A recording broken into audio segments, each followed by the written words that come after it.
नमस्कार। Special edition में आपका बहुत बहुत स्वागत है। मैं हूं देवेंद्र पराशर। स्पेशल एडिशन में आज चर्चा करेंगे यूपी में घूसखोर अफसरों पर जो नौकरी के दौरान मशीनरी को कतरते रहते हैं और फिर अपना पेट भरते रहते हैं। नोएडा और ग्रेटर नोएडा अथॉरिटी के साथ ही यमुना एक्सप्रेस अथॉरिटी के मुख्य अभियंता होते हुए यादव सिंह ने कैसे खरबों रुपए का साम्राज्य देश और दुनिया भर में फैलाया और कौन कौन इसमें शामिल हैं, इसकी तो जांच हो रही है। लेकिन सरकार के अहम पदों पर कितने यादव सिंह काबिज हैं, इस पर मुख्यमंत्री मौन क्यों हैं? और सवाल के जवाब में खुद ही पूछ रहे हैं, कहां हैं यादव सिंह? यादव सिंह तरीके उत्तर प्रदेश सरकार के रसूखदार अफसरों की फहरिस्त 1 दर्जन से भी ज्यादा है। कई अधिकारी सजायाफ्ता हैं तो कई के खिलाफ सीबीआई सहित दूसरी जांच एजेंसियां जांच कर रही हैं। लेकिन मुख्यमंत्री कहते हैं, कहां हैं यादव सिंह? सारे यादव सिंह कहाँ हैं? नहीं, मैंने ये कहा कि जो जानकारी मिलेगी ईडी से, जो सरकार को रिपोर्ट मिलेगी इनकम टैक्स से, कानून के अंदर जो कार्रवाई करनी होगी सरकार कार्रवाई करेगी। मैंने पहले भी कहा और फिर मैं विश्वास दिलाता हूँ आपको। मुख्यमंत्री जी को भले ही यादव सिंह सरीखे भ्रष्ट अफसरों की फौज नजर न आती हो, लेकिन भ्रष्टाचार के खिलाफ जंग लड़ने वाले 1-2 नहीं बल्कि दर्जन भर से अधिक अफसरों की गिनती गिनवा रहे हैं, और वो भी उनके कारनामों के साथ। यकीन नहीं आता तो खुद ही सुनिए। ये एक उत्तर प्रदेश सरकार भ्रष्टाचार का पर्याय बन चुकी है। पिछले साल मैंने एक खुलासा किया था, करीब 10,122 करोड़ रुपए का घोटाला उत्तर प्रदेश सरकार में प्रतिवर्ष हो रहा है। यादव सिंह अकेले नहीं है। केवल अगर हम नोएडा की बात करें तो नोएडा में 1990 से लेकर के आज के बीच 25 सालों में ऐसे 1 दर्जन से अधिक ऑफिसर ऐसे हैं जिनके ऊपर गंभीर भ्रष्टाचार के आरोप लगे हैं। भ्रष्टाचार के खिलाफ जंग लड़ते हुए सरकारी नौकरी छोड़ने वाले चंद्रभूषण पांडे का तो यहाँ तक दावा है कि हर साल उत्तर प्रदेश में 10,122 करोड़ रुपए भ्रष्टाचार की भेंट चढ़ जाते हैं, और केवल नोएडा में ही हर साल करीब 20,000 करोड़ रुपए का घोटाले का सिलसिला बदस्तूर जारी है। चंद्रभूषण पांडे के दावों का समर्थन भाजपा और कांग्रेस भी खुलकर कर रही है। उत्तर प्रदेश अराजकता में जकड़ा हुआ है। प्रदेशवासी दहशत में है और प्रदेश में ईमानदार अफसरों पर लगातार उनकी उपेक्षा की जा रही है, उन पर कार्रवाई की जा रही है और हालात बद से बदतर होते जा रहे हैं। बात गुलिस्तां करने को जब एक ही उल्लू काफ़ी था, हर शाख पे उल्लू बैठा है, अंजाम है गुलिस्तां क्या होगा। जिस तरीके से आपने जिन जिन अधिकारियों के नाम लिया, ये तो एक छोटी सी वानगी है। हर शहर में, हर ज़िले में, हर ब्लॉक पर अधिकारियों का ये स्तर दिख रहा है, लेकिन इसको जो राजनीतिक संरक्षण प्राप्त है उस पर भी ध्यान देने की ज़रूरत है। मुख्यमंत्री युवा है, वो कुछ करना चाहते हैं, लेकिन वो पुराने प्रपंचियों के चक्कर में फंसे हुए हैं। भला ऐसे भ्रष्ट और दागी अफसरों की फौज कैसे भ्रष्टाचार के काले भूत से निपट सकती है, ये बड़ा सवाल है। राधेश्याम दीक्षित, APN, लखनऊ। जी हाँ, और इस मसले पर चर्चा करने के लिए हमारे साथ लखनऊ स्टूडियो से मौजूद हैं रविदास मेहरोत्रा जी जो कि सपा के विधायक हैं, डॉक्टर मनोज मिश्रा जो कि बीजेपी के प्रवक्ता हैं, सुरेंद्र राजपूत कांग्रेस प्रवक्ता, चंद्रभूषण पांडे जो कि सामाजिक कार्यकर्ता हैं, इसके अलावा अमिताभ ठाकुर जो कि वरिष्ठ IPS अधिकारी हैं। आप सभी मेहमानों का बहुत बहुत स्वागत है। इसके अलावा हमारे रिपोर्टर राधेश्याम दीक्षित जिनकी रिपोर्ट है वो भी हमारे साथ लाइव बने हुए हैं, उनसे भी चर्चा करेंगे। लेकिन सबसे पहले चलते हैं रविदास जी के पास। रविदास जी, स्थिति इतनी भयावह है, यादव सिंह के मामले में ये दिखाया है कि किस तरह से सिस्टम का दुरुपयोग करके भ्रष्टाचार की एक पूरा का पूरा भ्रष्टाचार का साम्राज्य खड़ा किया जा रहा है। इसके बावजूद ऐसा लगता नहीं कि आप लोगों की सरकार इस मसले को लेकर बहुत ज्यादा चिंतित है।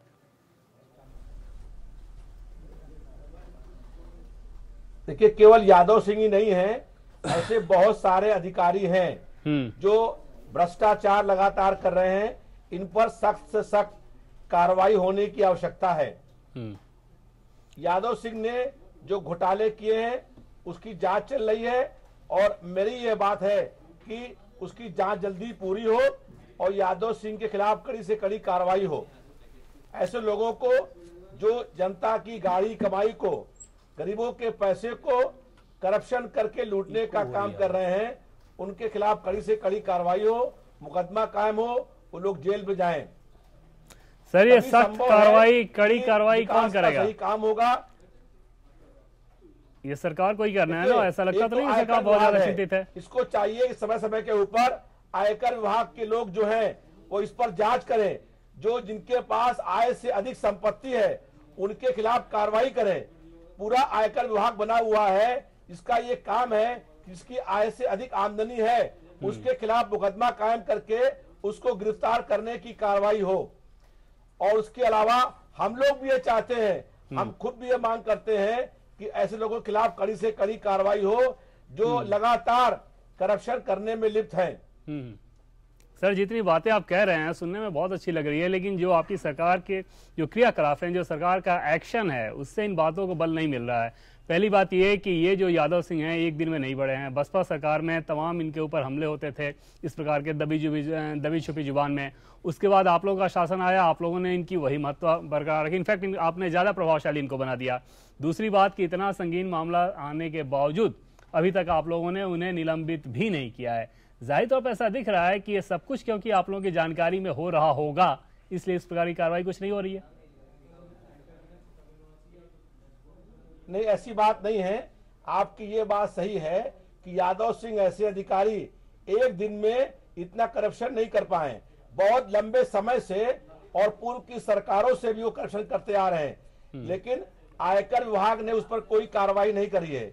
ये चाहिए कि जो आयकर विभाग के लोग हैं उनको, जो ऐसे भ्रष्ट लोग हैं जिनकी आय से कितने हजारों गुना अधिक उनके पास पैसा है, उस पर कार्रवाई करें। अच्छा, सारी की सारी जिम्मेदारी आयकर विभाग की है। चलिए दोबारा आपके पास आएंगे। डॉक्टर मनोज मिश्रा, रविदास जी को सुना आपने, और सिर्फ सुना ही नहीं, देख भी रहे होंगे आप लोग कि यादव सिंह के मसले ने किस तरह से भले ही पूरे देश को हिलाकर रख दिया हो कि भ्रष्टाचार के दम पर ऐसी अकूत संपत्ति जिस शख्स ने खड़ा किया, उसके खिलाफ सरकार एक ठोस कार्रवाई तक करती नजर नहीं आ रही है।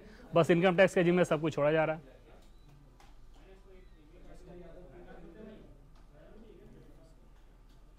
देखिए, किसी का अगर आय से अधिक की आमदनी है तो आयकर विभाग को चाहिए कि वो कार्रवाई हाँ, मैं समझ गया सर कि सपा सरकार के लिए ये सारी जिम्मेदारी आयकर विभाग के पास है। मनोज जी, सवाल आपसे है। तत्काल गिरफ्तार हो। जी, मैं समझ नहीं पाया था। मुझे ये कहना है कि आज इनके मुख्यमंत्री जी की भी बाइट अभी चल रही थी आपके चैनल पर और अन्य चैनलों पर कि ईडी जांच करे और रिपोर्ट दे, आयकर जांच करे रिपोर्ट दे, प्रदेश सरकार भ्रष्टाचार के विरुद्ध क्या करेगी, पहला विषय है। और जब जांच, और इन्होंने खुद आरोप लगाया था इन्हीं यादव सिंह पर, और ये 2 महीने फरार रहे, जिसके बाद इनकी नियुक्ति करी और एक प्राधिकरण नहीं 3 प्राधिकरण का इंजीनियर इन चीफ बना दिया, तब क्या विषय था। दुर्गा नागपाल जी को जब सस्पेंड किया था तब कौन सी जांच हुई थी। तो उत्तर प्रदेश में भ्रष्टाचार के विरुद्ध इनके निर्णय कमजोर पड़ते हैं, वरना हर मामले में समाजवादी पार्टी की सरकार पूरा का पूरा हमला करती है। इनका एक ट्रांसफर पोस्टिंग का एक सिस्टम है जिसमें ईमानदार अधिकारी घरों पर बैठे हुए और जाने हुए भ्रष्टाचारी जिन पर आरोप है, चाहे नोएडा प्रकरण को या किसी प्रकरण को, वो बड़े बड़े पदों पर बैठे हुए। दूसरा विषय ये कि मुख्यमंत्री जी के कार्यालय में दागी अधिकारी बैठे हुए। जिस मुख्यमंत्री के कार्यालय में दागी अधिकारी बैठे हुए होंगे उस प्रदेश में भ्रष्टाचार का खुलेआम संरक्षण जारी रहेगा, और यही समाजवादी पार्टी सरकार कर रही है कि ये भ्रष्टाचार का खुला संरक्षण कर रहे हैं। आप ये बताइए कि जांच होगी तो क्या दागी अधिकारी है जिस पर छापा पड़ा, जिस पर आयकर विभाग का और ईडी का मामला बनता है, क्या वो अधिकारी इसलिए बना रहेगा कि उसका टेक्निकल फैक्ट रहेगा? छवि कोई चीज नहीं है। अगर छवि कोई चीज नहीं है तो ऐसा कोई भ्रष्टाचारी नेता नहीं होगा जो आसानी से बच जाए, कोई अधिकारी नहीं होगा जो बच जाए। कुल मिला के छवि विषय नहीं है, इनका विषय है उसको बचाना, क्योंकि इन्होंने एक डील की हुई है जो डील सार्वजनिक होनी चाहिए। भारतीय जनता पार्टी ये मांग करती है कि यादव सिंह जैसे अधिकारियों को संरक्षण समाजवादी पार्टी क्यों दे रही है और टेक्निकल फैक्ट्स में ले जाके छवि पर ध्यान क्यों नहीं दे रही। प्रदेश का बंटाढार इसी तरह हो गया है कि दुर्गा नागपाल को जब आप निलंबित करते हैं तो कोई जांच नहीं देखते, और जब इस अधिकारी का संरक्षण करते हैं तो ईडी और आयकर जांच की बात करते हैं। तो पूरा का पूरा प्रदेश भ्रष्टाचार के संरक्षण में पल रहा है, बढ़ रहा है। मनोज मिश्रा जी, लेकिन ऐसी रिपोर्ट सामने आई थी जिसमें यह बताया गया था कि यादव सिंह की पत्नी के नाम पर जो 35-40 फर्जी कंपनियां हैं उसमें आपके एक मुंबई के सांसद की बड़ी भूमिका रही है, जो कि फाइनेंशियल मामले के बहुत एक्सपर्ट समझे जाते हैं। और ये अगर जांच आती है, खुलासा होता तो भारतीय जनता पार्टी भ्रष्टाचार के विरुद्ध है। जांच होनी चाहिए, खुलासा होना चाहिए। अभी तक कोई ऐसा फैक्ट नहीं है जिसमें ये बात खुलकर सामने आई हो, लेकिन यादव सिंह के विरुद्ध तो सीधा सीधा आरोप सिद्ध हो रहा है। जहां उनके यहाँ छापा पड़ा है, 200 से कितने 40 से अधिक कंपनियां पाई गई जिसमें करोड़ों रुपए का डाइवर्जन हुआ। 2 किलो हीरे पाए गए। आप कल्पना करिए 2 किलो हीरे का, 2 किलो हीरे एक व्यक्ति के यहाँ, एक साधारण से जेई के यहाँ, जेई स्तर के अधिकारी क्या पाए जाए। 2 किलो लोग प्याज और टमाटर नहीं आज की महंगाई में। बिल्कुल सर, एक सामान्य आदमी तो ये कल्पना भी नहीं कर सकता। चलिए सुरेंद्र राजपूत जी के पास चलते हैं। हीरो खरीद लिए, हीरे खरीद लिए। सुरेंद्र जी, ये जो तर्क है सरकार का कि ईडी कार्रवाई करे, इनकम टैक्स डिपार्टमेंट कार्रवाई करे, मतलब सरकार के मुखिया के पास इस बात की कोई जवाबदेही जिम्मेदारी नहीं है कि उनके अधिकारी भ्रष्टाचार में लिप्त ना हो, और अगर भ्रष्टाचार वो करें तो फिर उनके खिलाफ कोई कार्रवाई कर ली जाए। देखिए देवेंद्र जी, यहाँ पर राजनीतिक रूप से आरोप प्रत्यारोप लगा देना तो बहुत आसान है और इसके सिस्टम पर बात करनी पड़ेगी। हम भी बहुत आराम से कह सकते हैं कि फलाने अधिकारी ने ये किया, फलाने नेता ने ये किया, कोई फायदा नहीं इस चीज से। वो तो आप कह भी रहे हैं, आपके एंकर भी कह रहे हैं और आपके पत्रकार भी कह रहे हैं और बहुत अच्छी आप बहस ला रहे हैं और हमारे सामाजिक कार्यकर्ता भी अभी कहेंगे और सभी लोगों ने कहा कि भ्रष्टाचार के खिलाफ कार्रवाई, लेकिन कार्रवाई कैसे हो जी? आप एक बात बताइए, जब लोकायुक्त के पास टीथ नहीं है तो कार्रवाई कैसे हो? मध्य प्रदेश की तरीके से अगर ये लोग लोकायुक्त को टीथ दे दें, भले ही मध्य प्रदेश में सरकार भाजपा की है और सबसे ज्यादा भ्रष्ट अफसर वहीं पकड़े गए और सबसे ज्यादा भ्रष्टाचार भी वहीं चल रहा है, वो अपनी जगह पर है, लेकिन भ्रष्टाचारी अफसर पकड़े भी जा रहे हैं चूंकि लोकायुक्त के पास वहां टीथ है। अब यहां पर समझिए कि असलियत का किस्सा क्या है। जब से यहां पर धर्मांध लोगों की और जाति विशेष के लोगों की सरकारें होने लगी, जाति के नाम पर सरकारें आने लगी और धर्म के नाम पर सरकारें आने लगी, विकास के कार्य पीछे छूट गए, नियम कानून पीछे छूट गए और सिर्फ अफसरों की जातियों के नाम पर ट्रांसफर और पोस्टिंग होने लगी और ये अमिताभ ठाकुर जैसे जो अच्छे अफसर हैं इनको बैकडोर में भेज दिया गया चूंकि ये नियम कानून मानते हैं। और मैं आपको बताऊं, उस समय से अगर आपको याद होगा मंडी परिषद बनी थी, मुझे मालूम नहीं आपको यह, लेकिन रविदास भाई को मालूम है। वहां पर एक पीएन मिश्रा नाम के अफसर थे जो आज की डेट में एक प्राइवेट कंपनी के सीईओ बने बैठे हुए हैं। 1000 करोड़ की संपत्ति मिली थी उस वक्त। ब्रजेंद्र यादव थे, मैं नाम लेकर के बोल रहा हूं, स्वर्गीय हो गए हैं, मुझे कहना नहीं चाहिए, लेकिन उनकी भी 900 से 1000 करोड़ की संपत्ति मिली थी। 1990 के बाद जिस प्रकार से ये भ्रष्टाचार का दौर चला, जातियों की सरकारें आने पर या धर्मांध लोगों की सरकार आने पर यहां पर सारे नियम कानून टूट गए और भ्रष्टाचार को पकड़ने के मैकेनिज्म को इन लोगों ने बद से बदतर कर दिया, भोथरा कर दिया एकदम जी। और सबसे बड़ी चीज लोग करते क्या है कि भ्रष्टाचार उजागर ना हो उससे पहले कमजोर सी पीआईएल भी लगवा देते हैं। मैं आपको बताऊं, इस सरकार ने तो अभी नहीं किया, लेकिन इससे पहली सरकार जो बीएसपी की थी जी, बड़ी अद्भुत सी बात करते थे उनके बड़े बड़े अधिकारी और बड़े बड़े नेता। कोई भी काम हो उससे पहले एक पीआईएल अपने यहां से डलवा देते थे और उस पीआईएल को रिजेक्ट करा देते थे।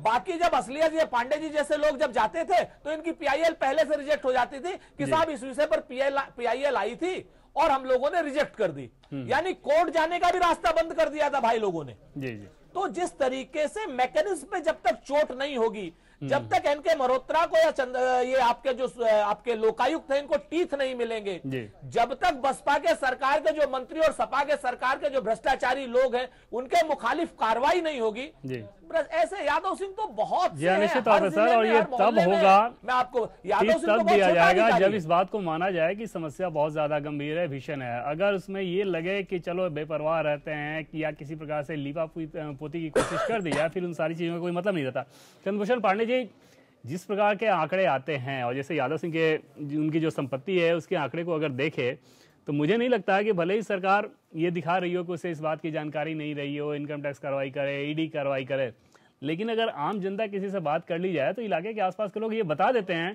कि किस अधिकारी के पास भ्रष्टाचार की कैसी कैसी संपत्ति रही होगी, कैसे कैसे उसने सिस्टम का दुरुपयोग किया होगा।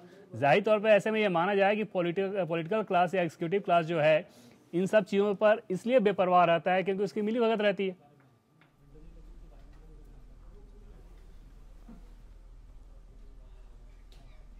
निश्चित रूप से जो चुनौती है, आपने काफी अच्छी बैकग्राउंड में बातें रख दी है। आज जो सिचुएशन है उत्तर प्रदेश में, ऑन एवरेज 20% से लेकर 50% तक का भ्रष्टाचार जो प्लान्ड एक्सपेंडिचर है उसमें चल रहा है। एक पूरा संस्था का संकट खड़ा हो गया है, पूरी इंस्टीट्यूशंस करप्ट हो गई हैं, पूरी हायरार्की भ्रष्टाचार की शिकार है। और ये कोई नई बात नहीं है, मुख्यमंत्री को नहीं पता है तो वो दुर्भाग्यपूर्ण है। और मतलब मैंने जो अभी पिछले साल का आंकड़ा की बात की, 10,000 करोड़ के ऊपर रुपया प्रति वर्ष प्लान्ड एक्सपेंडिचर का जो गरीब जनता के खून पसीने की कमाई है, ये भ्रष्ट ब्यूरोक्रेट्स और पॉलिटिशियन की जेब में जा रही है। और ये संख्या, ये राशि इस वर्ष बढ़ के 12,000 के ऊपर है, 12,000 करोड़ के ऊपर है। कौन सा ऐसा विभाग है जहां 20% से कम भ्रष्टाचार है? आप चिन्हित करके बता दीजिए। और किसी भी विभाग में चपरासी के पास बैठ जाइए आप, चपरासी को पता है कौन सा अफसर किस हायरार्की में कितने % लेता है। ये खुला सत्य है, कटु सत्य है, सभी के सामने है।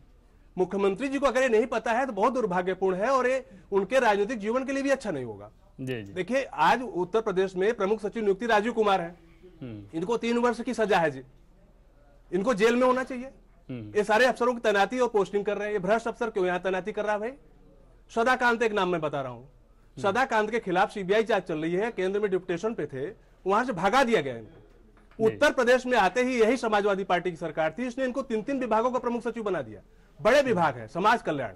समाज कल्याण वो विभाग है जो गरीब लोगों की सेवा के लिए बना है। बाल विकास पुष्टाहार, प्रमुख सचिव आवास, प्रमुख सचिव आवास बहुत बड़ा विभाग है, मतलब सारे जमीन जायदाद के मुद्दे वहां पर है। और चौथा प्रमुख सचिव सूचना। एक मनरेगा का बड़ा घोटाला इस राज्य में चल रहा है। मनरेगा घोटाले में आपको याद होगा कि पिछले जयराम जी जो केंद्रीय मंत्री थे, दर्जनों बार उन्होंने लखनऊ का दौरा किया, सीबीआई जांच की कोशिश करते रहे। इस सरकार ने रही रिकमेंड किया, अंततः किसी तरह से सीबीआई जांच शुरू हुई।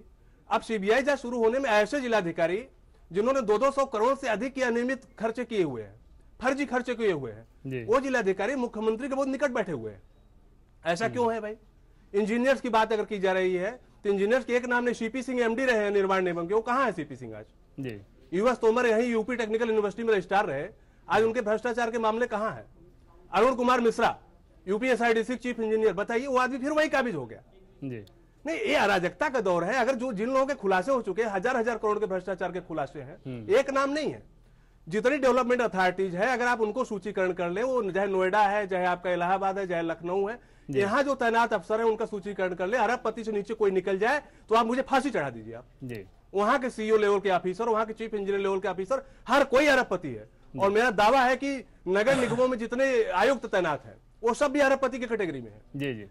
समस्या ये है कि समस्या ऐसी स्थिति में सरकार का जो सिर है वो शर्म से झुकना चाहिए इस बात को लेकर कि हम ऐसे भ्रष्टाचार को कैसे फलने फूलने दे रहे हैं। राजनीतिक इच्छाशक्ति पर है जी, निश्चित तौर पे। और ऐसे में सरकार को चिंता होनी चाहिए इस बात की, उनका सिर शर्म से झुकना चाहिए कि हमारे यहाँ के अधिकारी पर ऐसे ऐसे गंभीर आरोप लग रहे हैं और हम उन पर कार्रवाई करने के बजाय अगर ये कहें कि ईडी कार्रवाई करे, इनकम टैक्स कार्रवाई कर ले, फिर आप किस लिए बैठे हैं वहाँ पर? जाहिर तौर पर चिंता बहुत ज़्यादा है। अमिताभ ठाकुर जी, आपके जैसे अधिकारी, जैसे सिस्टम के जो ईमानदार अधिकारी हैं, वो जब ये चीज़ देखते हैं कि जो भ्रष्टाचारी हैं किस तरह से दिन दूनी रात चौगुनी उनकी भौतिक प्रगति हो रही है, संपत्ति की प्रगति हो रही है, सिस्टम में पूछ भी उन्हीं की ज़्यादा है, ऐसी स्थिति में तो बहुत ज़्यादा पीड़ादायक स्थिति रहती होगी आप लोगों के लिए। देखिए, मैं इसमें ये कहना चाहूँगा, 2-3 बातें हैं। एक तो ये कि अगर मैं या कोई भी व्यक्ति उसको लगता है कि वो ईमानदारी से काम कर रहा है या नियम से काम कर रहा है, तो हम लोग में से कोई आदमी किसी पे एहसान नहीं कर रहा है। हम लोग में से कोई भी आदमी यदि इस तरह, जैसे चंद्रभूषण जी, इन्होंने उसी तरह से नौकरी की, अब उसी उद्देश्य से सेवानिवृत्त हुए, तो मेरे बगल में बैठे, मैं कह रहा हूँ इन्होंने किसी पर कोई एहसान नहीं किया है, इन्होंने सिर्फ अपनी आत्मा पे एहसान किया है। क्योंकि दुर्भाग्य या सौभाग्य यह है कि इसके अलावा ये कुछ कर ही नहीं सकते थे। कुछ ऐसे जीवाणु कीटाणु होते हैं जो इंसान को एक खास दिशा में, यादव सिंह साहब को ईश्वर ने कुछ ऐसे जीवाणु कीटाणु दिए जो कि खास दिशा में चले गए वो, और उन्हें वही मौज आ रहा है, मुझे इन्हें एक खास दिशा में मौज आ रहा है। तो ये अपना अपना मौज है, अपनी अपनी मस्ती है, मेरा किसी पे कोई एहसान नहीं है। यदि मैं कुछ भी कर रहा हूँ तो अपने मन से कर रहा हूँ, अपने लिए कर रहा हूँ, अपनी अपनी इच्छा के लिए कर रहा हूँ, अपने अपनी ईमान के लिए कर रहा हूँ। नहीं सर, लेकिन अगर तो मामला व्यक्तिगत नहीं है, मामला निजी नहीं है, अगर आप सिस्टम का दुरुपयोग कर रहे हैं, जैसे यादव सिंह अपने व्यक्तिगत जीवन में क्या है, कैसे हैं, इस बात से किसी को फर्क नहीं होगा, लेकिन बतौर अधिकारी शासन में घुसकर अगर आप इस प्रकार से भ्रष्टाचार करें, वो स्थिति तो निश्चित तौर पर वो अक्षम्य अपराध होना चाहिए। नहीं, मैं वही कह रहा हूँ। तो मैं पहली बात तो यह कह रहा हूँ कि हम में से कोई भी आदमी, मैं तो एक तो यह बात मुझे कहनी है। दूसरी बात मुझे यह कहनी, जो सभी इन्होंने कहा, पैनल के लोगों ने कहा कि मुख्य समस्या सिस्टम की है और उस सिस्टम में चूंकि सजा या जिम्मेदारी है, जैसे मैं हूँ पांडे या कोई भी आदमी है, A to Z कोई भी आदमी है, यदि उसके बारे में कोई भी तथ्य सामने आता है, यदि हम लोग, जैसे हम लोग जब नई नौकरी में आए थे तो कहा जाता था, कुछ हमारे डीआईजी कहते थे कि एक जो है चिड़िया टांग दो, यानी उनका मतलब होता था कि एक उदाहरण सेट कर दो कि उसको देख के बाकी लोग डरे। लोग कहते थे कि बड़े अपराधी के खिलाफ कार्रवाई करो, छोटे डर जाएंगे। यह सब कुछ एक माने हुए चुनिंदा ऐसी बातें हैं, मैं जुमला कहिए या एक निर्धारित तथ्य है। तो मेरे ख्याल से मेरा मानना है कि जो चंद नाम जिसे चंद्रभूषण जी ने लिए, ये वे महानुभाव हैं, ये वे, अगर मैं व्यंग्यात्मक भाषा में कहूँ तो ये वे महापुरुष हैं जो यदि टंग जाएं और कानूनी ढंग से टंग जाए, कानूनी ढंग से टंग जाए, तो निश्चित रूप से जो बाकी लोग हैं उनके अपने हाथ खुद ही हिलने लगेंगे। अब ये टंगेंगे कब, क्यों और कैसे, यह प्रश्न है जिसको आप उठा रहे हैं। और क्यों नहीं टंग रहे हैं, मैं नहीं समझता कि हम चारों पांचों में से कोई आदमी इस बात से अलगाव रख रहा है। सभी चौधरी आए हुए हैं कि भाई, आज मैंने माननीय राज्यपाल महोदय का बयान पढ़ा, वो आश्चर्यचकित है कि अरे इतने सोना इतना चांदी कहाँ से। निश्चित तौर पे सेकंड स्टेज है वह ये उदाहरण बन जाए तो निश्चित रूप से हम सबों के लिए, इस प्रदेश के लिए, इस देश के लिए एक वास्तव में तरक्की दायक कदम होगा। वैसे आशावान व्यक्ति हूँ, मुझे विश्वास है जिस प्रकार से आप लोग प्रयासरत हैं, हम लोग प्रयासरत हैं, इसका एक सुखद परिणाम अवश्य होगा निश्चित तौर पे। लेकिन अगर इसमें विलंब हो रहा है तो जाहिर तौर पे ये चिंताएं और ज्यादा बढ़ जाती हैं। और राधेश्याम के पास चलते हैं, जो कि हमारे संवाददाता हैं जिन्होंने इस रिपोर्ट को फाइल किया था। राधेश्याम, अगर पर्टिकुलर यादव सिंह मसले को लेकर पहले बात करें तो जिस प्रकार की स्थिति दिख रही है उसके बावजूद ऐसा लग रहा है कि सरकार उस पूरे मसले को लेकर बहुत ज़्यादा बेपरवाह है। क्या वहाँ पर जो लखनऊ में जो कुछ चल रहा है वहाँ पर दबी जुबान इस तरह की बात होती है कि ये तो सबको पता था, ये तो होना ही था, ये दिगर बात है कि अभी ये सार्वजनिक हो गया, या फिर वहाँ भी लोग शॉक की सिचुएशन में हैं कि कैसे भ्रष्टाचार का इतना बड़ा कुनबा उन्होंने स्थापित कर लिया और सरकार अभी भी कुछ कार्रवाई नहीं कर रही है? सबसे बड़ा उदाहरण इससे आप जोड़ करके दे सकते हैं दो उदाहरणों के जरिए। एक तरफ यादव सिंह का पूरा मामला है जो इतने बड़े काले कारोबार का न केवल सरगना कह सकते हैं बल्कि इतने बड़े रैकेट का हिस्सा बना हुआ था, जो पहले जिसके खिलाफ जब जांच शुरू हुई तो उसको निलंबित किया गया और उसके बाद फिर से न केवल उसको बहाल किया गया बल्कि उसके खिलाफ जब और अभी ये मामले और जांच का दायरा बढ़ता जा रहा है, उसके बावजूद भी सरकार इंतजार कर रही है कि हम कार्रवाई तब करेंगे जब और अब जांच एजेंसियों की रिपोर्ट सामने आएगी। लेकिन दूसरी तरफ जब दुर्गा शक्ति नागपाल के खिलाफ कोई शिकायत आती है तो कितनी फौरी तौर पर सरकार सक्रिय होती है। केसी पांडे के खिलाफ जिस तरह का मामला उजागर हुआ था और उसमें दरोगा को न केवल वहां से हटा दिया गया, तबादला कर दिया गया, बल्कि उसके खिलाफ कार्रवाई की बात भी की गई और खुद एडीजी एलओ ने उसमें पहल की थी अरुण कुमार ने, तो उनको भी क्या हश्र हुआ वो सबके सामने है। उसके बाद पंडित सिंह के मामले में जिस तरह से उनकी गुंडई सामने आई थी, उनको भी न केवल संरक्षण दिया गया बल्कि खानापुरी का जब बहुत बड़ा मामला बना तो उनके खानापुरी के लिए उनको बर्खास्त किया गया मंत्रिमंडल से और उसके बाद दोबारा शपथ चंद हफ्तों के बाद उनको शपथ दिलाकर दोबारा मंत्रिमंडल का हिस्सा बना लिया गया। तो सरकार की मंशा और सरकार की कार्यशैली इसी से साफ होती है। और अब जब मुख्यमंत्री जी से ये पूछा जाता है कि आपके न केवल सरकार के भीतर तमाम अफसर यादव सिंह सरीखे हैं जो भ्रष्टाचार को न केवल पनाह दे रहे हैं बल्कि उसके पोषक और पालक और साथ ही उसके विस्तार करने वाले हैं, तो वो कहते हैं कहाँ है यादव सिंह। निश्चित तौर पे अगर मुख्यमंत्री इस सवाल को पूछें तो अंदाजा लगाया जा सकता है कि जो सिस्टम में घुन की तरह ये भ्रष्टाचार ने अपनी जकड़ बना ली है, उस घुन को दूर करना कितना मुश्किल काम है अगर सरकार और सरकार के मुखिया का रिस्पांस इस प्रकार का हो तो। ब्रेक के बाद आप सभी का एक बार फिर से बहुत बहुत स्वागत है। उत्तर प्रदेश में सरकारें बदलते रहती हैं लेकिन यादव सिंह सरीखे अफसर सत्ता के चहेते बने रहते हैं। आखिर ऐसा क्यों होता है, इसको समझने के लिए हमने सामाजिक कार्यकर्ताओं से लेकर वकीलों और वरिष्ठ पत्रकारों से बात की। सब एक मत हैं कि सरकार ने नीति, नियत और नैतिकता से सरोकारों को तिलांजलि दे दी है। भ्रष्टाचार को लेकर समाजवादी सरकार ने सत्ता पर काबिज होते ही दावे किए थे कि मायावती सरकार के शासनकाल के दौरान हुए भ्रष्टाचार को न केवल उजागर किया जाएगा बल्कि दोषियों को सलाखों के पीछे भेजा जाएगा। लेकिन हुआ ठीक उल्टा। मायावती के भ्रष्ट मंत्रियों के खिलाफ लोकायुक्त की सिफारिश को दरकिनार कर अखिलेश सरकार भ्रष्ट अफसरों की शरणगाह बन गई है। यादव सिंह इसकी जीती जागती मिसाल हैं। एक प्रमुख सचिव नियुक्ति है, इनको 3 वर्ष की सजा हुई है ऐसे घोटालों में। वो व्यक्ति प्रमुख सचिव नियुक्ति बन के IAS अफसरों की तैनाती कर रहा है, PCS अफसरों की तैनाती कर रहा है। तो पूरा का पूरा राज्य भ्रष्टाचार का पर्याय बन गया है और उत्तर प्रदेश के मुख्यमंत्री मौन है। इससे एक बड़ा सवाल पैदा होता है। नीला यादव, AP सिंह, प्रदीप शुक्ला ये ऐसे IAS अधिकारी हैं जिनको तो गुनाह की सजा भुगतनी पड़ी, लेकिन अखिलेश सरकार में इस समय प्रमुख सचिव नियुक्ति के पद पर काबिज राजीव कुमार ऐसे अधिकारी हैं जो न केवल सजा याफ्ता हैं बल्कि जमानत पर बाहर हैं और अफसरों की ट्रांसफर और पोस्टिंग का फैसला करते हैं। आज भी ऐसे यादव सिंह जैसे ऐसे बहुत से लोग अभी सरकारी तंत्र में होंगे अगर उनकी छानबीन की जाए। नीरा यादव रही हैं, AP सिंह रहे हैं, इनके ऊपर इनको तो कोर्ट ने भी सजा दी है, ये लोग जेल भी गए हैं। देखिए, आज के परिप्रेक्ष्य में जिस तरह से एक के बाद एक अधिकारियों के भ्रष्टाचार के मामले उजागर हो रहे हैं और साथ ही साथ ये भी उजागर हो रहा है कि जितना बड़ा भ्रष्ट अधिकारी उतना बड़ा पद, ये बात कहीं से भी आकर के यादव सिंह जैसे अधिकारी पे ख़त्म नहीं होती। आज भी वर्तमान सरकार में तमाम ऐसे सीनियर आईएएस ऑफिसर्स हैं जो बड़े से बड़े भ्रष्टाचार में लिप्त रहे हैं, जिनके खिलाफ विभागीय कार्रवाई, जांचें लंबित हैं और उनको प्रमुख पदों पर बैठाला गया है। ये भ्रष्ट अफसर अकेले ऐसे कामों को बेधड़क अंजाम देते हों, ऐसा मुमकिन नहीं। जनता की गाढ़ी कमाई के काले कारोबार के पीछे राजनीतिक शह भी है और पूरा समर्थन भी। यही वजह है कि ईमानदार अफसरों को सजा मिलती है और गुनाहों के देवता बन चुके अफसर मलाईदार पदों पर मौज करते हैं। आम आदमी नॉलेज में बहुतों के होगी ये चीज, और वो शिकायत करता तो उस शिकायत पे कोई कार्रवाई नहीं होती, बल्कि उल्टे उसी को हैरेस किया जाता कि आप अपने फायदे के लिए शिकायत कर रहे हैं। वो तो बड़े ईमानदार और इतने काबिल अधिकारी हैं कि उनको प्रमोशन दर प्रमोशन मिलता गया। यही इस सरकार में ऐसे तमाम अधिकारी हैं जो अगर इस सिस्टम का बेजा लाभ नहीं उठाते हैं और वाजिब बात कहते हैं तो उन्हें हर तरह से प्रताड़ित भी किया जाता है। इस हालात को भला कौन बदलेगा? मुख्यमंत्री तो कह रहे हैं कहाँ है यादव सिंह, जबकि उनके चहेते बने हुए अफसरों पर भ्रष्टाचार के छींटे नहीं बल्कि पूरी तरह हाथ ही लगे हुए हैं। इसके लिए सरकार को गंभीरता से न केवल विचार करना होगा बल्कि कोरे दावों से इतर ठोस कदम भी उठाने होंगे। ये क्यों तंत्र पनप रहा है, उस पर क्यों अंकुश नहीं लग पाता है, ये एक सरकार के लिए, इस व्यवस्था के लिए बड़ा गंभीर चुनौती भी है और बहुत चिंतन का विषय भी है।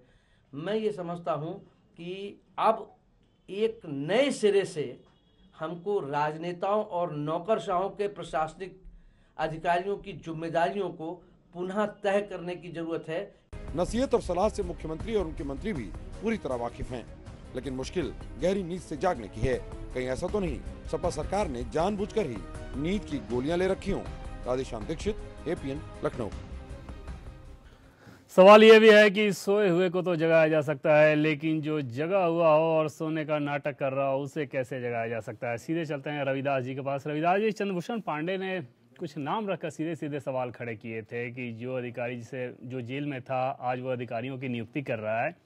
क्या ये सारी स्थिति आप लोगों को ये नहीं लगता कि अब वो दौर नहीं रह गया है जिस समय भ्रष्टाचार को इस प्रकार से बर्दाश्त किया जाए? अब की जनता को कुछ अलग चाहिए, कुछ नया चाहिए, फिर भी आप लोग उसी पुरानी लीग पर चल रहे हैं। इस बात को लेकर आप लोगों को खतरा महसूस नहीं होता? राजनीतिक खतरे की मैं बात कर रहा हूं। देखिए देवेंद्र जी, ये बात सही है कि जो भ्रष्ट अधिकारी हैं और जिनके पास जो अटूट संपत्ति है, ये बहुत गंभीर बात है। यादव सिंह ऐसे लोग जो हैं जिनके पास जो गाड़ी कमाई है, ये जनता की, गरीब जनता की गाड़ी कमाई है। और यही नहीं, विदेशी बैंकों में भी खाते यादव सिंह के हैं। आज जनता के सामने ये बड़ी समस्या है कि कहीं काला धन है, कहीं भ्रष्टाचार है। ये सब पैसा जो गरीब मेहनतकश मजदूर है उसकी गाड़ी कमाई का पैसा है। ये सिस्टम जो ऐसा बन गया है, इसके प्रति आज बहुत गंभीर विषय है और हम सब लोगों को ऐसी कार्रवाइयां करनी होंगी कि जो ऐसे भ्रष्ट अधिकारी हैं उनके खिलाफ कड़ी से कड़ी कार्रवाई हो। यादव सिंह एक नहीं है, ऐसे बहुत सारे अधिकारी हैं जो जनता की गाड़ी कमाई को लगातार लूटने का काम कर रहे हैं। बिना करप्शन के कहीं कोई काम नहीं हो रहा है और आपकी सरकार उन सारे लोगों को संरक्षण दे रही है सर, ये तो मानेंगे। और जिन लोगों के, देखिए, जिन लोगों के संरक्षण अगर कोई देने की बात, जो भी ऐसे लोग हैं उन पर कार्रवाई हो जाइए और इसकी जांच जल्द से जल्द पूरी हो। जांच पूरी हो करके इनको निलंबित करने की कार्रवाई हो। सर, ये जेल जाएं। अगर किसी भ्रष्ट अधिकारी को कार्रवाई होगी, कोई महत्वपूर्ण पद पर काबिज कराया जाता है, इसका मतलब ही है कि जानबूझकर, सोच समझकर और किसी न किसी खास मंशा के तहत ये पोस्टिंग कराई जा रही है। और अगर आपके पार्टी के सुप्रीमो मुलायम सिंह यादव की बात कर रहे हैं तो वो दिल्ली में काले धन की बात कर रहे हैं कि उस मसले को लेकर प्रोटेस्ट किया जाएगा। पहले अपने सूबे का काला धन तो समझ में आए कि उन अधिकारियों के खिलाफ कार्रवाई की जाए और मुख्यमंत्री से वो ये डिमांड कर लेते, एक बार उनके ऊपर दबाव बनाते कि सिर्फ एक यादव सिंह नहीं, यादव सिंह का तो एक मामला है, उनके ऊपर कार्रवाई की जाए। उनके साथ साथ ऐसे जो लोग भी दागी हैं कम से कम उनकी तरफ सरकार कोई कार्रवाई करती दिखे तो सही।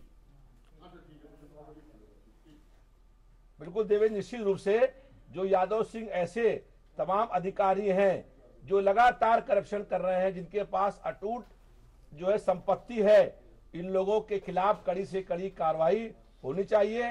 इनके पूरे खातों की जांच हो, इनका पैसा जमा है देश के अंदर भी और विदेश खातों में जमा है, और वो काला धन जो है वो भी इस देश में आना चाहिए और ऐसे लोगों के खिलाफ कड़ी से कड़ी कार्रवाई होनी चाहिए।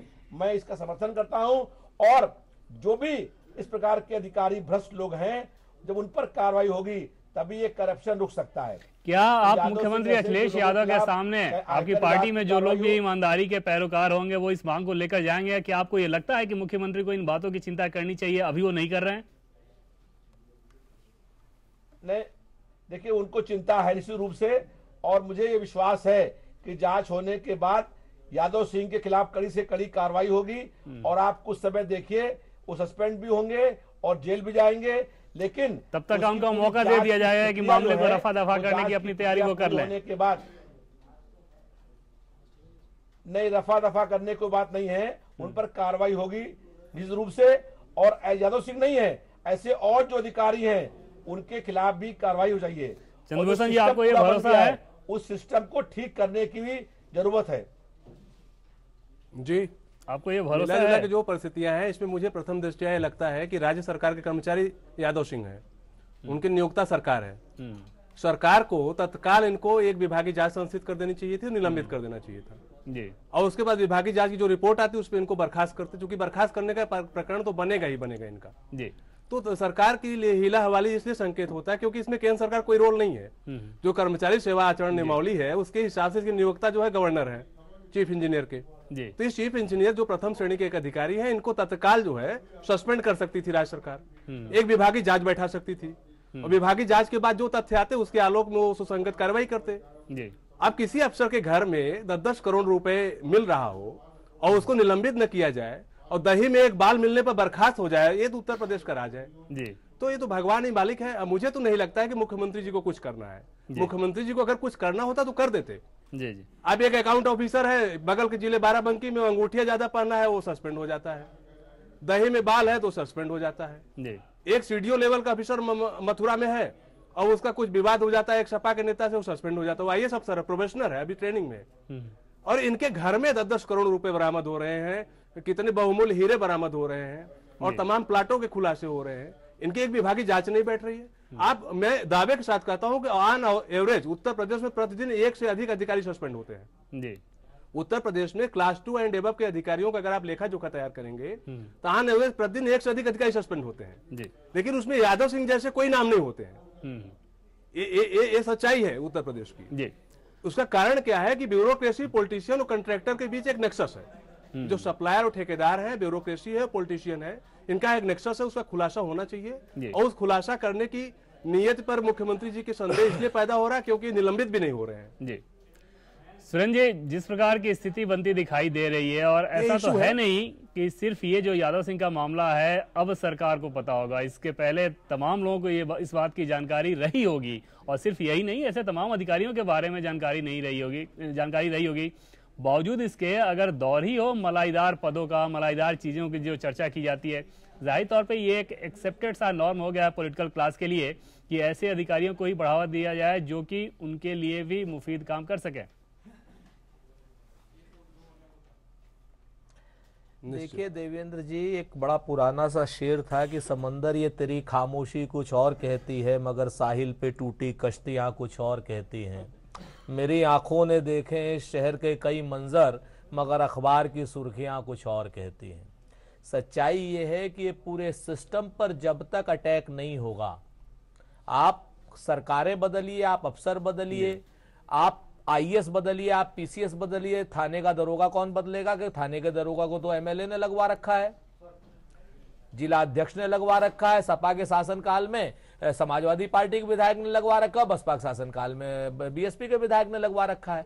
मैं फिर से आपसे कह रहा हूं कि 1990 से जब से पूरा सामाजिक ढांचा और राजनीतिक ढांचा इन लोगों ने चेंज किया है, उस ढांचे में जो लोग सर्वाइवल फॉर द फिटेस्ट के लिए अपने आप को अनुकूल करते गए, मेंढक की तरीके से कि मेंढक को अगर आप गर्म पानी में उबालना शुरू कर दीजिए, धीरे धीरे धीरे धीरे मेंढक का अनुकूलन हो जाता है, और जो मेंढक नहीं है वो जल जाएगा। अमिताभ ठाकुर जैसे लोग जल जाएंगे, वो बेचारे किनारे बैठ जाते हैं, और बाकी जितने लोग हैं वो अपने को आपको अनुकूलन कर लिए हैं। तो ये सिस्टम को आप खाली इसको पॉलिटिकल क्लास को आप देख रहे हैं तो ये भी गलत है।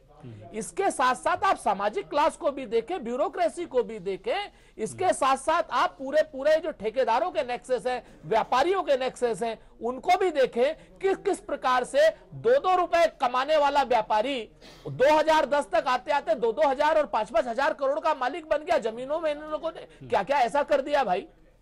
सच्चाई यह है कि इस पूरे नेक्सस को तोड़ने के लिए कोई ना कोई एक बड़ा आंदोलन शुरू करना होगा। खाली इन अधिकारियों के ऊपर एक दुष्यंत का एक शेर नहीं था कि हो गई है पीर पर्वत सी पिघलनी चाहिए, इस हिमालय से कोई गंगा निकलनी चाहिए।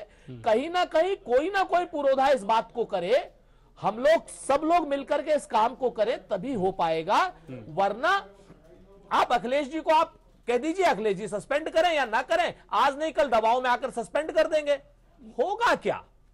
जी नहीं सर, ये पॉलिटिकल क्लास से ये सवाल इसलिए रहता है कि जिले में यादव सिंह डेमोक्रेटिक सेटअप में अगर सरकार के मुखिया वहां पर पॉलिटिकल क्लास को बनाना है, बनते हैं पॉलिटिकल क्लास के लोग, तो फिर सबसे बड़ी जिम्मेदारी उन्हीं की होगी कि वो कार्रवाई तो करें। अगर वो भ्रष्टाचार को काबू में नहीं कर सकते तो कम से कम कार्रवाई तो करें उनके ऊपर। अगर इस प्रकार से दिख रहा है यादव सिंह का मसला कि बसपा शासनकाल में भी वो प्रभावित है, सपा के सरकार में भी वो प्रभावित है, इसका मतलब ये है कि सरकार के जो मुखिया हैं वो भले बदल जाएं लेकिन उनका कनेक्शन बदल नहीं रहा है। डॉक्टर मनोज मिश्रा जी, क्या आपको लगता है कि इसमें जो जिम्मेदारी है ये ज्यादा बड़ी जिम्मेदारी पॉलिटिकल क्लास की है? ये सरकार के साथ साथ जो बड़े ब्यूरोक्रेट्स बैठे हुए हैं ना, प्रमुख सचिव के लेवल के लोग, वो पॉलिटिकल क्लास के कहने से गलत काम करते क्यों हैं? नहीं सर, उसको तो भ्रष्टाचार करना है तो वो तो करेगा, आप क्यों करने दे रहे हैं? आपको बताऊं, वो जनता के प्रति तो जवाबदेह है नहीं। जो बड़े बड़े अधिकारी हैं, जो बड़े बड़े ब्यूरोक्रेट्स हैं, इनके ऊपर भी सवाल उठाना पड़ेगा। मैं आपसे बताऊं देवेंद्र जी, ये यादव सिंह जैसे लोग समस्या क्या जी। देखिए, अभी हमारे सपा के विधायक साहब ने एक बहुत अच्छी बात कही, रविदास जी ने, कि यादव सिंह दोषी हैं, उनको पता है, ये भी पता है कि इनके विदेश में अकाउंट्स हैं, लेकिन नहीं कराते, और इनकी सरकार ने बिना जांच कह रहे हैं कि जांच करें। तो एक तो इनके पास ये कन्विंस है कि इस बात से कि यादव सिंह जैसे लोग और भी हैं, ये भी कहा, तो दो बातें तय हैं कि यादव सिंह दोषी है, उनके जैसे और भी लोग हैं, तो इनको दोष की सजा कौन दे, एक विषय। दूसरा, उन लोगों को कौन छांटे, दूसरा विषय। तीसरा, हमारे मित्र जो है 1990 से चर्चा करते हैं, क्योंकि 1990 के बाद उत्तर प्रदेश में कांग्रेस की सरकार नहीं आई। ये यूपीए की 2004 से 14 तक के भ्रष्टाचार की चर्चा नहीं करते, ये केवल उत्तर प्रदेश के इस दौर की चर्चा करते हैं। क्योंकि अगर आपको ध्यान हो तो यूपीए सरकार जो पार्ट 2 था वो भ्रष्टाचार का पार्ट 1 था, और पूरी तरह से उसमें ये सरकार ढह गई थी। तो कुल मिलाकर सिस्टम की बात आइडियल बात है, लेकिन राजनीतिक संदेश कहां से जाता है? अगर उत्तर मुझे पहले अगर कोई राजनीतिक मुख्यमंत्री अगर ये तय कर ले कि हमारे यहाँ भ्रष्टाचार जिस पर आरोपित होगा वो नहीं रहेगा, तो एक बड़ा संदेश जाएगा। संदेश ये जा रहा है कि चाहे जितना भ्रष्टाचार करिए, आप रुपए कमाइए, रुपए दीजिए, और जो पद था भ्रष्टाचार करने वाला उससे बड़ा पद पाइए। क्योंकि यादव सिंह एक प्राधिकरण के चेयरमैन रहे हुए, बाद में 3 के बना दिए गए, तो इन्होंने 17 महीने जो सस्पेंड रहे और 2 महीने जो फरार रहे, इसमें इन्होंने अपनी कौन सी मेरिट डेवलप करी थी? श्रीमान अखिलेश जी को वो मेरिट पसंद आ गई, और उसके बाद उन्होंने एक नहीं 3 प्राधिकरण इकट्ठे सौंप दिया कि खूब लूटो, क्योंकि तुम बहुत ट्रेंड हो और बहुत बड़ी ट्रेनिंग लेके आए परारी के दौरान। क्या मतलब है? आप संदेश क्या देना चाहते हो उत्तर प्रदेश को? आपको ये संदेश देना चाहिए कि अगर हमारे प्रदेश के किसी अधिकारी पर भ्रष्टाचार के छींटे पड़ते तो तत्काल उसे वहां से निलंबित करना चाहिए, क्योंकि ये छींटे साधारण तरीके से किसी आदमी ने नहीं लगाए, उनके यहाँ आरोपित हुआ है, इनकम टैक्स डिपार्टमेंट के जांच कर रही। 10,000 करोड़ सवाल को लें रुपए पाएंगे। यूपी में सबने देखा था कि किस प्रकार से भ्रष्टाचारियों की एक सूची बनी हुई है, साधारण घटना है। ये मसला इंडिविजुअल रूप का नहीं है, जाहिर तौर पे अगर सिस्टम में सारे अधिकारी हैं तो उन्हें भी कहीं ना कहीं इस बात पर असर पड़ता होगा कि भाई ऐसा क्यों है कि जिस सूबे में हम काम कर रहे हैं वहां के अधिकारियों के भ्रष्टाचार के इतने सारे मामले सामने आ रहे हैं। क्या इस बात को माना जाए कि क्योंकि पॉलिटिकल क्लास बहुत ज्यादा लचर रहती है या उसमें मिली हुई रहती है, इसके चलते ऐसा दृश्य देखने को मिलता है जो कि यादव सिंह के मामले में देखने को मिला, या बाकी जिन नामों की हम चर्चा कर रहे हैं? देखिए, मैं इसमें 2-3 बातें कहना चाहूंगा। पहली बात ये, जैसा सुरेंद्र साहब ने कहा, मैं भी इस बात से सहमत हूं कि मेरा निवेदन है कि आप पॉलिटिकल क्लास मात्र को अगर दोषी माना जाए तो यह उचित नहीं होगा, क्योंकि संभवतः पॉलिटिकल क्लास से कई गुना अधिक जो हमारा क्लास है, जो ब्यूरोक्रेटिक क्लास है, वह जिम्मेदार है। मुझे याद है एक बार एक संदर्भ में मुझे एक बड़े नेता से मैं बातचीत कर रहा था, उन्होंने बात में उन्होंने कहा कि आप नहीं जानते कि हम लोग नेता हैं, कैबिनेट मंत्री रहे हैं देश में, लेकिन हमसे कई गुना ज्यादा धन, अवैध धन IAS अफसरों के पास है, वही इस देश के सच्चे राजा हैं। ये उनके शब्द थे एक पूर्व कैबिनेट मंत्री के और एक कद्दावर नेता के।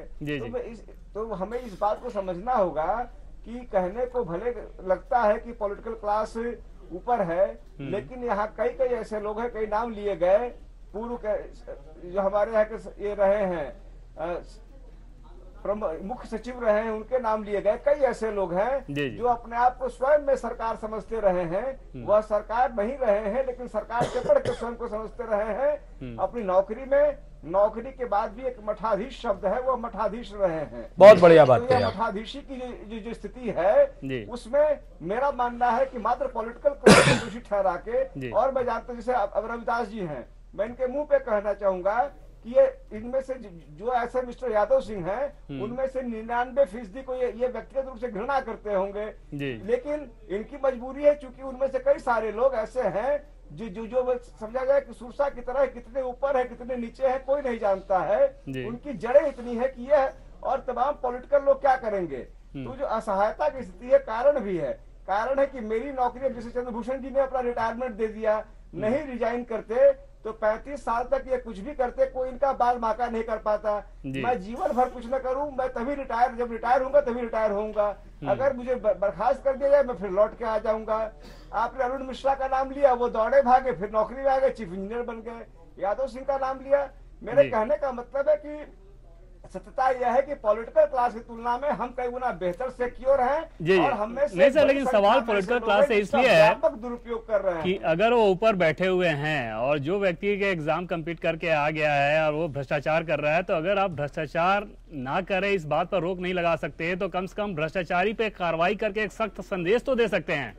वो कार्रवाई जो नहीं हो रही है, उस मामले में तो पूरी की पूरी जिम्मेदारी पॉलिटिकल क्लास पर है। हाँ, यहाँ मिली भगत का जो खेल है उसको आप सही कह रहे हैं, मैं इससे इनकार नहीं कर रहा, कोई कारण भी नहीं इनकार करने का, मिली भगत है। लेकिन मेरे निगाह में नंबर 1 यदि दायित्व किसी का है तो ब्यूरोक्रेटिक क्लास का है, क्योंकि न चाहते हुए भी वो परमानेंट स्टाफ होने के नाते उनमें एक ऐसी संख्या में लोग हैं जो उसका व्यापक दुरुपयोग कर रहे हैं। और मेरा आपसे निवेदन है कि उनको नंबर 1 जिम्मेदार माना जाए, तब और ये संदर्भ बदला जाए। पॉलिटिकल क्लास इसके बाद भी उनके अधीन कई बार व्यवहारिक तौर पे हो जाता है, भले कागज पे उनसे ऊपर दिखता हो। जी चंद्रभूषण जी, आप इससे सहमत हैं? और अगर इस नेक्सस को तोड़ने की बात कही जाए तो मेरा क्या कुछ किया जाना चाहिए? पॉलिटिकल एग्जीक्यूटिव की क्लियर कट कॉन्स्टिट्यूशनल रिस्पांसिबिलिटी है। पॉलिटिकल एग्जीक्यूटिव की क्लियर कट कॉन्स्टिट्यूशनल रिस्पांसिबिलिटी, उससे भाग नहीं सकता है। एक मुख्यमंत्री इस राज्य का संवैधानिक प्रधान है, वास्तविक संवैधानिक प्रधान है। उसकी जिम्मेदारी बनती है कि गरीब जनता की खून पसीने की कमाई की लूट न हो। वो राजकोष का संरक्षक है, राजकोष का मुखिया है। उसे सुनिश्चित करना चाहिए कि उत्तर प्रदेश को उत्तम प्रदेश बनाने के लिए राजकोष का सदुपयोग हो। ये तो सच्चाई है कि 20 से लेकर के 40% तक का कमीशन चल रहा है इस राज्य में। इसमें ब्यूरोक्रेसी का कहीं रोल नहीं है। देखिए, एक कमीशन में एक निश्चित परसेंटेज मिनिस्टर्स का है। आप पीडब्ल्यूडी के टेंडर को उठा लीजिए। मैं अभी एक चीफ इंजीनियर पीडब्ल्यूडी से बात कर रहा था, उनको जो है हटा दिया गया एक मामले में, क्योंकि वहां पे कुछ गलत ठेके हुए थे। उस ठेके को उन्होंने जांच शुरू कर दी, उनको हटाया गया, एक जगह से बदला गया दूसरी जगह, दूसरी से तीसरी, और फिर उनकी कहीं शंटिंग हो गई है। सारे ठेके में मिनिस्टर्स के शेयर हैं। जो सप्लायर्स हैं उसमें मंत्रियों की हिस्सेदारी, स्पष्ट हिस्सेदारी है। महीने में जो समीक्षा बैठकें होती है उसमें पैसे इकट्ठा होते हैं भाई। अब समस्या ये है, जो अभी सुरेंद्र जी ने कहा कि वो यहाँ पे कोई एजेंसी नहीं है कि जिसके पास कुछ नाखून और दांत हो। ये पैसे बरामद किए जा सकते हैं। हर मंत्री के समीक्षा बैठकों में जो महीने की समीक्षा बैठकें होती है उसमें पैसे ब्रीफकेस में भर के अफसर लोग लाते हैं। और निश्चित तौर पर कुछ कार्रवाई अगर हो जाती है तो संदेश जाता। सुरेंद्र जी, आप कुछ कहना चाहते हैं? पैसे लिखा रहा है और मुख्यमंत्री जी के बारे में मेरा मानना है कि वो तो ईमानदार व्यक्ति के रूप में माने जाते हैं, लेकिन उनके आचरण ईमानदार नहीं दिख रहे हैं। जी पांडे जी, देखिए, पहली चीज तो मैं अमिताभ जी को इनकी साफगोई के लिए बधाई देना चाहूंगा। बहुत इन्होंने अद्भुत रूप से सत्य बात कही, और चंद्रभूषण जी ने अपने हिसाब से बहुत सारी बातें कही हैं जिनसे काफी चीजों से मैं सहमत हूं। चंद्रभूषण जी से भी एक साथ कहते हुए कि भाई सच्चाई ये है कि अगर ब्यूरोक्रेटिक क्लास जो है किसी भी पॉलिटिकल असाइनमेंट को दबाव में आकर मना कर दे कि भाई हम दबाव में कोई काम नहीं करेंगे, तो किसी की हैसियत नहीं। अगर यहाँ 542 IAS अफसर हैं और उनको ये हो कि हमें मिर्जापुर मिले चाहे पिथौरागढ़ मिले, हमें कोई दिक्कत नहीं है, तो सारे ईमानदार काम करेंगे अधिकारी। किसी पॉलिटिकल क्लास की औकात नहीं है, मैं इस्तेमाल कर रहा हूं कि उनसे कोई गलत काम करा ले। एक बात मना करने के लिए अमिताभ ठाकुर जैसे अधिकारी को बैठाना पड़ेगा। दूसरी बात में राजीव कुमार जैसा भ्रष्ट आदमी नहीं मना कर सकता। मिल रही है ईमानदार अधिकारी जो मना कर सकते हैं उनको वहां बैठाया नहीं जाता। इनको तनख्वाह चोरों को बैठाया गया है, चोर अधिकारी कभी नहीं मना कर सकता। मना करने वाला अधिकारी किनारे बैठा हुआ है, तनख्वाह इनको मिल रही है, सिक्योर्ड है, इसमें कोई नहीं। सुरेंद्र जी, आप जो बात कह रहे हैं ना, वो इस प्रकार की बात हो गई कि दिल्ली से कह दिया जाए कि वो दूध की रखवाली कर ले। बात कह रहा था, अगर किसी भ्रष्ट व्यक्ति को कहीं बैठाया जाएगा तो भ्रष्टाचार करेगा। ब्रदर्स की भाई भ्रष्ट व्यक्ति क्यों बैठाया जाएगा? ये तो यही तो आप देखिए ना, इसीलिए मैं पॉलिटिकल क्लास की जिम्मेदारी कह रहा हूँ ना। क्लास के लिए वो कहीं ना चलिए, रविदास जी के पास क्योंकि समय बेहद कम है, रविदास जी क्लोजिंग कमेंट, क्या आप ये भरोसा देंगे अगर ये अधिकारी आप लोग अपने मुख्यमंत्री से बात करेंगे कि इस मामले में हीला हवाली न की जाए? बहुत संक्षेप में, क्योंकि समय बेहद कम है। देखिए, निश्चित रूप से मैंने पहले भी आपसे कहा कि यादव सिंह जैसे लोगों के खिलाफ कड़ी से कड़ी कार्रवाई होनी चाहिए, और हम लोग उसमें बात भी करेंगे मुख्यमंत्री जी से कि ऐसे जो भ्रष्ट लोग हैं, और हम लोगों ने पहले भी ये बात करी है कि सत्ता के साथ साथ व्यवस्था बदले, सिस्टम बदले। जब तक सिस्टम बदलेगा नहीं तब तक ये करप्शन दूर नहीं होगा। चलिए, बहुत बहुत धन्यवाद रविदास जी आपका, साथ ही साथ डॉक्टर मनोज मिश्रा, सुरेंद्र राजपूत, चंद्रभूषण पांडे, अमिताभ जी, आप सभी मेहमानों का बहुत बहुत धन्यवाद। और हमारी नजरें टिकी रहेंगी इस बात पर कि ये जो शब्द कहे जा रहे हैं, सिर्फ शब्दों के मार्फत ये बदलाव ना हो, बल्कि वाकई कार्रवाई दिखे, एक्शन दिखे, और कुछ लोगों के खिलाफ अगर ठोस कार्रवाई हो जाएगी तो उसका संदेश बहुत बढ़ा जाएगा बाकी अधिकारियों में भी। और अगर उसे बर्दाश्त किया जाएगा या फिर उसका पालन पोषण किया जाएगा तो आप अंदाजा लगाया जा सकता है कि समाज के लिए ये कितनी भयावह चीज़ है भ्रष्टाचार की। फिलहाल इस एडिशन में बस इतना ही, लेकिन एक छोटे से ब्रेक के बाद खबर का सफर जारी रहेगा। नमस्कार।